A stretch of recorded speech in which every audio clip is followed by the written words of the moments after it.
Por que eu sofro? Se foi Adão quem pecou, por que eu sofro pelo pecado cometido por ele? Não ofendo ninguém, não roubo, não mato, não prostituo, não faço mal a ninguém. Ajudo os necessitados, sou boa pessoa, faço boas obras. Por que tenho que aceitar Jesus se eu já sou bom? Por que ainda tenho que ser livre se eu já sou? Eu já sou livre, faço o que eu quero.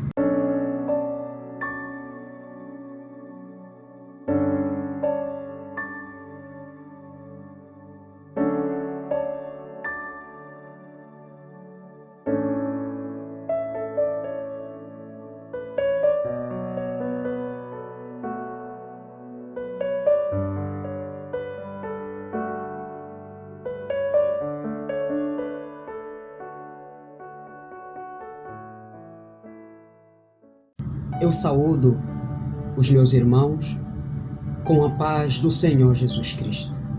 Os meus irmãos estão bem? Eu espero que estejam todos na paz e na graça do Senhor Jesus. Amém? Eu trago para estudo com os meus irmãos o livro de Efésios, capítulo de número 2, versículos de 1 a 5, para responder alguma destas perguntas que foram feitas no princípio e que provavelmente muitos dos nossos parentes, e se calhar muitos de nós têm se feito. Fique até o final desse estudo. Não importa a tua denominação, tenha certeza que meu irmão será edificado, assim como eu tenho sido edificado. Amém? Vamos para a leitura então. Efésios, capítulo de número 2, versículos de 1 a 5. Diz-nos assim a palavra do Senhor: E vos vivificou, estando vós mortos em ofensas e pecado, em que noutro tempo andastes segundo o curso deste mundo, segundo o príncipe das potestades do ar, do espírito que agora opera nos filhos da desobediência, entre os quais todos nós também antes andávamos nos desejos da nossa carne, fazendo a vontade da carne e dos pensamentos, e éramos por natureza filhos da ira, como os outros também. Mas Deus, que é riquíssimo em misericórdia, pelo seu muito amor com que nos amou, estando nós ainda mortos em nossas ofensas, nos vivificou juntamente com Cristo. Pela graça sois salvos. Amém, irmãos? E para começarmos a entender esta passagem, nós vamos começar bem do princípio. Vamos em Gênesis. Primeiramente vamos ler o capítulo de número 1, versículos de 1 até 3 de Gênesis, que nos diz assim a palavra de Deus: No princípio, Deus criou os céus e a terra. Era a terra sem forma e vazia. Trevas cobriam a face do abismo, e o Espírito de Deus se movia sobre a face das águas. Disse Deus: haja luz, e houve luz.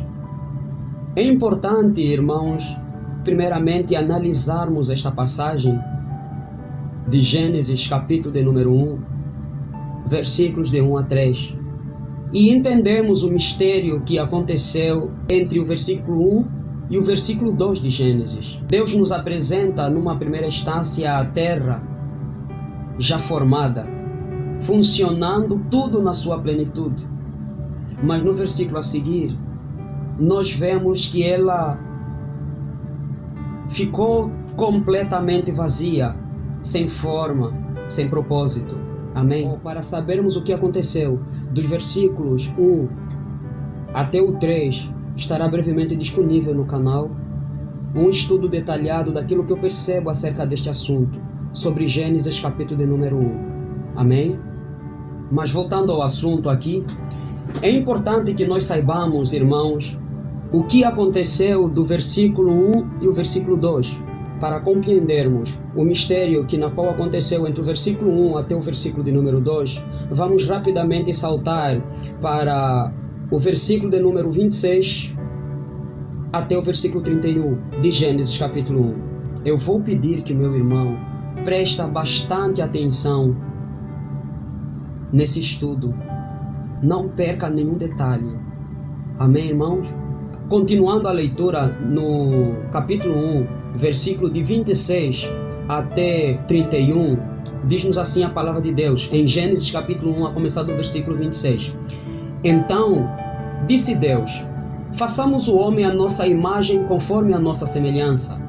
Domine ele sobre os peixes do mar, sobre as aves do céu, sobre os animais grandes de toda a terra, e sobre todos os pequenos animais que se movem rente ao chão. Criou Deus o homem à sua imagem. A imagem de Deus o criou, homem e mulher os criou. Deus os abençoou e lhes disse: sejam férteis e multipliquem-se, enchem e subjuguem a terra, dominem sobre os peixes do mar, sobre as aves dos céus e sobre todos os animais que se movem pela terra. Disse Deus, eis que lhes dou todas as plantas que nascem em toda a terra e produzem sementes, e todas as árvores que dão frutos com sementes, elas serão de alimento para vocês. E dou todos os vegetais como alimento a tudo o que tem em si fôlego de vida, a todos os grandes animais da terra, a todas as aves dos céus e a toda a criatura que se movem rente ao chão. E assim foi. E Deus viu tudo o que havia feito, e tudo havia ficado muito bom.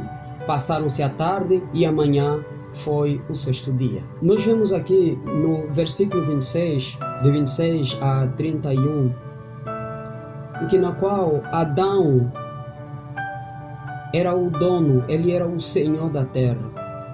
Tudo estava sob o seu domínio. A terra obedecia, os animais o obedeciam. Tudo ia muito bem. Amém?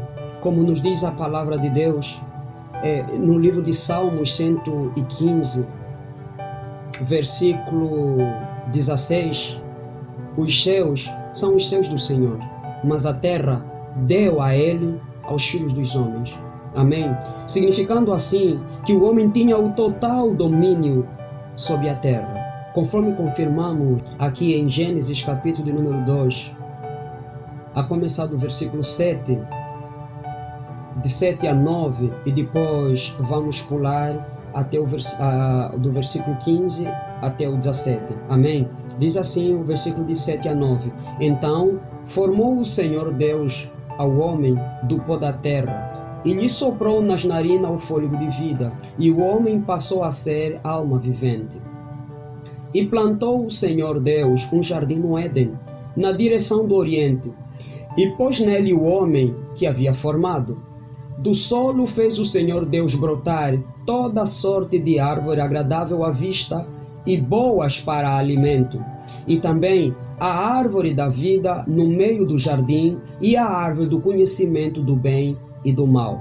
Amém? E vamos saltar para o versículo de número 15, de 15 a 17, que diz assim a palavra do Senhor: tomou, pois, o Senhor Deus ao homem e o colocou no jardim do Éden para o cultivar e o guardar.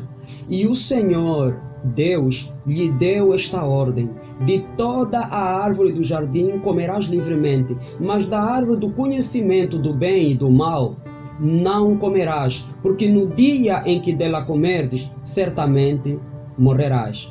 Amém?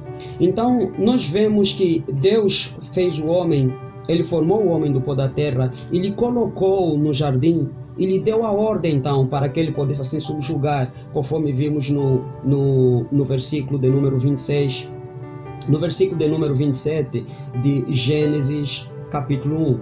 Amém? Era assim o homem, o dono e o senhor de todo o jardim, de toda a terra. E nós vamos ver que entretanto, é de realçar que durante este tempo todo, quando Deus faz o homem, nós estamos na eternidade, certo? Era a eternidade passada, momento em que na qual a terra tudo funcionava lindamente segundo os planos e o propósito de Deus. Amém? Isto nós podemos encontrar ou encaixar também no capítulo de número 1 de Gênesis, só o capítulo 1, versículo 1. Amém? E nós vamos ver que no capítulo de número 3 de Gênesis, amém? Capítulo 3 de Gênesis, o versículo de 1 a 6, nos diz assim a palavra do Senhor: mas a serpente, mais sagaz que todos os animais selváticos que o Senhor Deus tinha feito, disse à mulher: é assim que Deus disse: não comereis de toda a árvore do jardim? Respondeu-lhe a mulher: do fruto das árvores do jardim podemos comer, mas do fruto da árvore que está no meio do jardim, disse Deus: dele não comereis, nem tocareis nele, para que não morrais.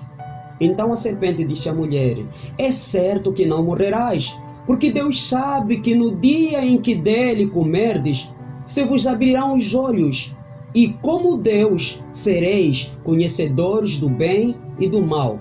Vendo a mulher que a árvore era boa para se comer, agradável aos olhos, e árvore desejável para dar entendimento, tomou-lhe do fruto e comeu, e deu também a seu marido, e ele comeu. Amém, irmãos? E aqui eu quero tratar com meus irmãos o seguinte: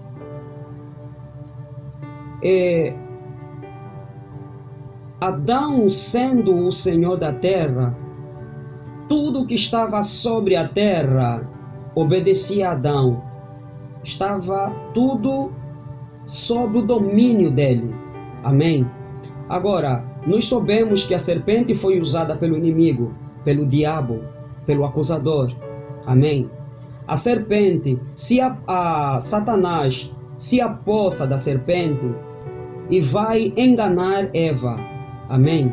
E nós temos que entender que naquele momento era como se houvesse uma batalha espiritual entre Satanás usando a serpente e Eva. No momento em que na qual a serpente ou Satanás consegue convencer Eva para que comesse do fruto, significa dizer que Eva foi dominada assim pela serpente ou por Satanás. Amém? E nós vemos que quem vai tentar Adão, neste caso, já não era a serpente, mas Eva, porque Satanás já havia conseguido dominar Eva. E neste caso, Satanás usa Eva para poder fazer o quê? Convencer Adão para que comece também do fruto. Amém? E eu tenho a certeza, irmãos, que Eva não chegou como se fosse muda diante de Adão, né? Entregar apenas a fruta e Adão, sem questionar, simplesmente receber e comer.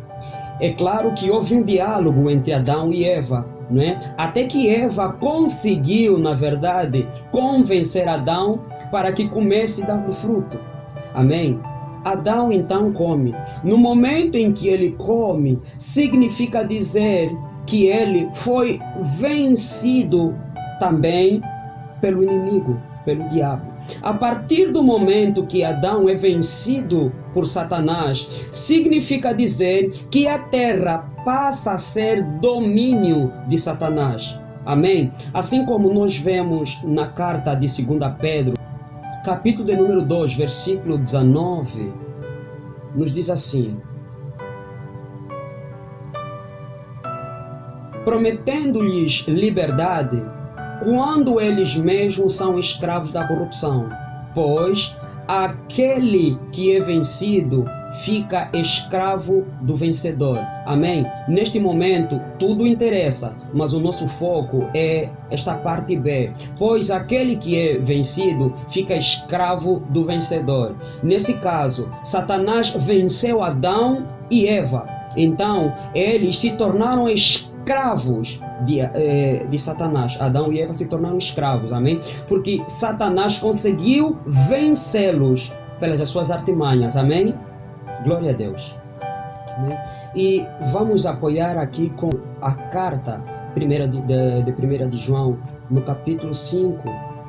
Vamos em 1 de João, capítulo de número 5, versículo de número 19, que nos diz assim: sabemos que somos de Deus. A parte que nos interessa é essa. E que o mundo inteiro jaz no maligno. Né? Jaz no maligno significa dizer que está sob o domínio do maligno. Né? Nós vemos Jesus na tentação, quando ele foi levado pelo Espírito no deserto, nós vimos que Satanás, ele promete a Cristo todo o reino. Amém? Todo o reino. Por quê? Porque lhe pertencia. Jesus não disse a Satanás que és mentiroso, que nada é teu.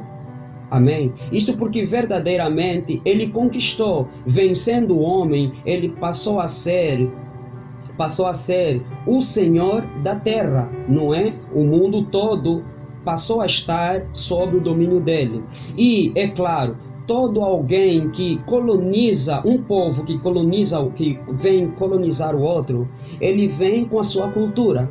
Então, toda a cultura das trevas, do príncipe das trevas, ele coloca agora sobre a terra. Amém? Então aí nós vemos uma terra que foi feita com um propósito diante de Deus. Quando passa nas mãos do inimigo, ela se torna completamente fora dos planos e propósito de Deus. Amém? Espiritualmente, o homem se tornou aprisionado ou preso de Satanás. Amém?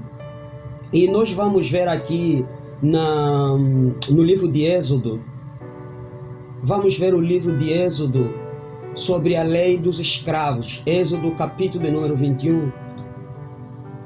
Amém? Vamos ver o versículo, basta para nós, no versículo de 1 a 4.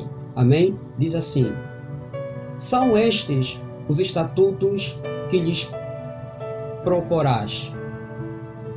Amém? Se comprardes um escravo hebreu, 6 anos servirá, mas ao 7º sairá forro de graça.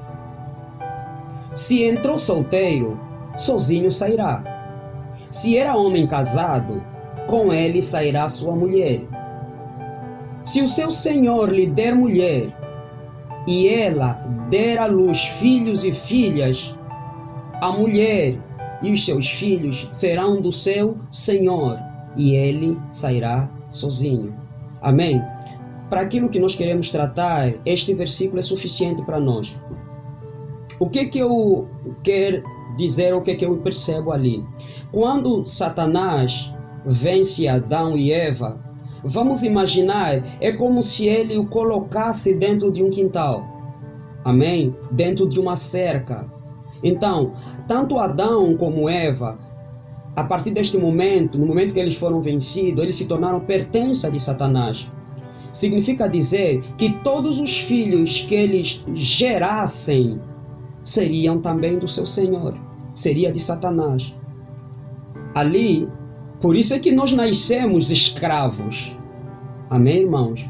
Nós nascemos escravos ali. A partir do momento que nós pecamos em Adão, nós nos tornamos escravos, porque nós fomos vencidos no Jardim do Éden. Amém, irmãos? Está dá para entender? Agora, aqui nós podemos novamente voltar na carta de 2 de Pedro.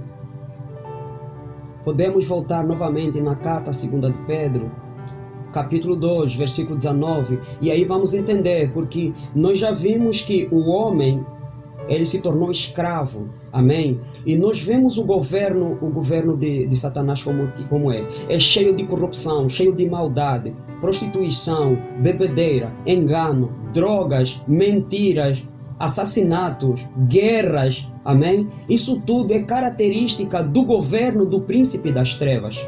Amém, irmãos? Então agora, nós vemos aqui outra vez na carta 2 de Pedro, capítulo 2, versículo 19, diz assim: prometendo-lhes liberdade quando eles mesmos são escravos da corrupção, pois aquele que é vencido fica escravo do vencedor. Amém? Então, nós vemos que Deus, ele prometeu a nós, amém? Ele prometeu a todo homem liberdade. Amém? E ali nós percebemos, já de forma resumida, a carta aqui na qual nós lemos, que é a carta aos Efésios, né? Capítulo 2, a começar do versículo 1, ele diz assim: Ele vos deu vida, estando vós mortos nos vossos delitos e pecados. Amém? Por quê? Porque quando o nosso espírito é aprisionado, é como se nós estivéssemos mortos espiritualmente. Porque na verdade não há vida. Vivendo distante de Deus simboliza estarmos mortos espiritualmente. Amém? Então, Deus nos promete vida. Amém? Que foi por intermédio da morte do seu Filho. Ele nos promete vida. E diz assim, e que isto vai de encontro com a carta de 2 de Pedro. Ele vos deu vida, estando vós mortos nos vossos delitos e pecados, nos quais andaste outrora. Que outrora? No tempo que nós estávamos sem Cristo. Em que, segundo o curso deste mundo, nos quais andaste outrora, segundo o curso deste mundo, segundo o príncipe da potestade do ar, do espírito que agora atua nos filhos da desobediência, né? Porque nós sabemos que quando um homem vive sem Deus, aliás, deixa eu abrir um parênteses aqui que é para dizer, nós sabemos, deixa eu dar aqui um exemplo, o carro, por exemplo, ele foi feito para andar na estrada, não para andar no mar. Os aviões, é claro, foi feito para voar e não para, por exemplo, andar sobre as águas. Do mesmo jeito, os barcos, né, foram concebidos para que andassem sobre o mar e não sobre a estrada, nem para voar, né? Do mesmo jeito, como nos diz o livro em Eclesiastes, o livro de Eclesiastes, capítulo de número 12, versículo de 13 em diante, nos diz assim: de tudo o que se tem ouvido a suma né? Vamos começar no versículo 12. Demais, filho meu, atenta, não há limite para fazer livros, e o muito estudor é enfado da carne. De tudo o que se tem ouvido a suma teme a Deus e guarda os seus mandamentos, porque isso é o dever de todo homem. Amém? Porque Deus há de trazer a juízo todas as obras, até as que estão escondidas, quer sejam boas e quer sejam má. Então, nós aqui entendemos que o homem foi feito para adorar a Deus. Amém? Se o homem foi feito para adorar a Deus, significa dizer, a partir do momento que o homem deixa de adorar a Deus, significa dizer que os planos e os propósitos de Deus na vida do homem é como se tivessem sido frustrados. O homem, os planos de Deus não, mas o homem, na verdade, sai do caminho na qual Deus havia colocado, não é? É claro que nós não vamos ter um comboio ou um trem, sei lá, né, andar sobre a estrada. Ele tem que andar nos seus carris. Se o homem, quando sai da presença de Deus, é como se um comboio ou um trem tivesse saído dos seus carris. Então não está a fazer o propósito ou o plano de Deus. Sendo assim, ele se torna sem forma e vazio. Amém? E para isso é necessário que haja salvação. Amém, irmãos? É necessário que haja uma forma de que ele volte para Deus. Então, nós vemos aqui, nos quais andaste outrora, segundo o curso deste mundo, segundo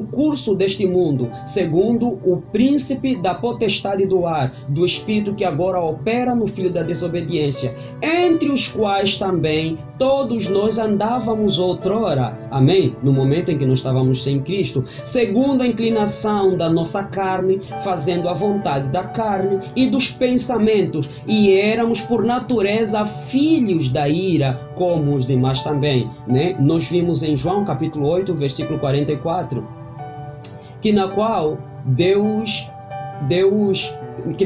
Cristo, na verdade, né, ele fala sobre a característica de Satanás. Amém? 8:44, ele nos diz assim: vós fazeis as obras do vosso pai. Disseram eles: nós não somos bastardo, temos um pai que é Deus. Replicou-lhe Jesus: Replicou-lhe Jesus: se Deus fosse de facto vosso Pai, certamente me haveis de amar, porque eu vim de Deus e aqui estou, pois não vim de mim mesmo, mas Ele me enviou. Qual a razão por que não compreendeis a minha linguagem? É porque sois incapazes de ouvir a minha palavra. Vós sois do diabo, que é vosso pai, e quereis satisfazer-lhes os desejos. Ele foi homicida desde o princípio e jamais se firmou na verdade, porque nele não há verdade. Quando ele profere mentira, fala do que lhe é próprio, porque é mentiroso e pai da mentira, né? O que Cristo aqui estava a dizer? Que todo aquele que é mentiroso, ele na verdade não é filho de Deus, ele é criatura de Deus, mas não filho, porque ele é na verdade filho do diabo. Por quê? Porque ele ainda não foi resgatado das garras do maligno, ele ainda não deixou as práticas, não deixou de demonstrar em si, não é, todas as características do reino das trevas. Amém, irmãos? Bom, eu acredito que passou muito do tempo, mas era para partilhar esta palavra com meu irmão, amém? Medita nela, pensa nela, amém? Nós temos um canal também no YouTube, o Hebreus 3:13. Meu irmão, vai lá, nos siga também para ajudar a expandir o Evangelho, amém? A palavra de Deus. Se inscreva, aperta no sino para receber notificações, partilhe esta mensagem com alguém que conheça, amém? Fique na paz do Senhor e Deus abençoe.